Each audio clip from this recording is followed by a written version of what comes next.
जय गुरुदेव, जय जय गुरुदेव। તો મન અને શરીર પછી આપણે બધા રાતે સૂઈ જઈએ.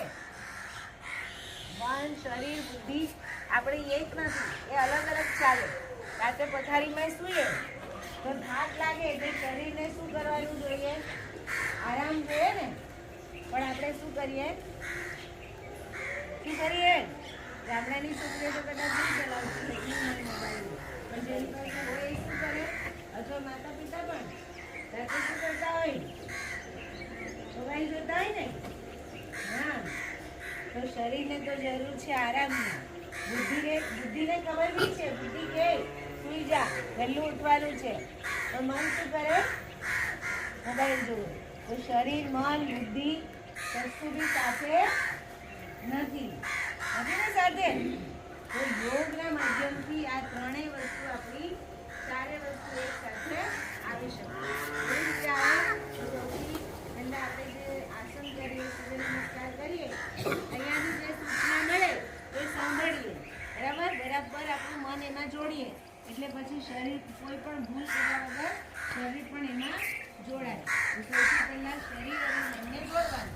આપણે કચરા વાળતા હોય ત્યારે કચરા વાળવાનું કામ એકદમ સરળ છે. જે મન આમ તેમ ભટકતું હોય પણ આપણે એમાં જ ધ્યાન આપવાનું, તાકે એક પણ ખૂણો રહી નહીં જાય. આપણે શું કરીએ?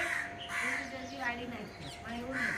આપણું મન જો એની અંદર હોય તો એક પણ ધૂળ અંદર રહી જાય નહીં. એવું કામ કરવાનું. ભારત દેશ છે ને આવું શ્રેષ્ઠ કામ કરવા માટે આખા જગતમાં વિખ્યાત છે. તમે જો કેટલા મોટા સુંદર મંદિરો બનાવે તો પથ્થર કેવું સરસ કોતરણી કરે. આપણે પછી જે કપડું બનાવે એવી હાથથી બનાવતા, તો એટલું ઝીણું કપડું જે 5 મીટર સાડી હોય ને એની ગતિમાં આવી જાય, એટલું ઝીણું વણાય. તો કેમ એવું કરી શકતા એ લોકો? તો કે એ લોકોનું મન બી એની અંદર જ હતું, ચિત્ત બી એની અંદર જ હતું, એટલા શ્રેષ્ઠમાં શ્રેષ્ઠ કામ કરી શકતા. પણ આપણે એવું ધીરે ધીરે કાળ ક્રમે આપણું મન એવું ખરાબ થઈ ગયું છે કે આમ તેમ ભેગા કરે એટલે આપણું કામ સારું નથી થતું. તો આપણે યોગના માધ્યમથી શરીર અને મન બંને એક કરીને કામ કરવાનું, એટલે આપણું કામ સુંદર રીતે થઈ શકે, કોઈ પણ કામ હોય. બરાબર? ચાલો, તો હવે આપણે શરૂઆત કરીશું. તો શું કરવાનું છે? પહેલાં તો બરાબર કાનથી સાંભળવાનું, મન એનું જ રાખવાનું, આમ તેમ ભગાવવાનું નહીં એને. બરાબર ને? આપણે હમણાં શું કરતા છે? યોગ કરતા છે. એટલે અહીંયાથી જે સૂચના મળે આ બહેનો જેવી રીતે બતાવે એવી રીતે કરવાનું, જોવાનું. હા શેમાં બોલો? કોણ લઈ જાય? એ બોલીએ જે છે સાચું છે. ક્યાં જાઓ છો? તમારી બહાર જઈએ તો બહારમાં ક્યાં? સમાજમાં બગીચામાં રમવા જઈએ, સ્કૂલમાં જઈએ, દુકાનમાં જઈએ ને, ખેતરમાં જઈએ. તો એ બધું શું છે? એ આપણો નજીના ઘરે દુકાનમાં કપડાં સીવડાવવા જઈએ તો એ આપણો સમાજ છે. શાળા છે, શાળામાં પણ જઈએ ત્યાં પણ બધા સાથે વાતો કરીએ. ખેડૂતના ઘરે પણ આપણા મિત્રમંડળ હોય ને,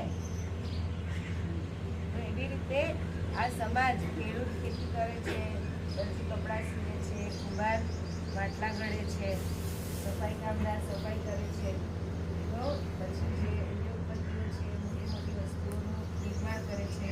બરાબર? તો આ બધાથી જ શું થાય છે?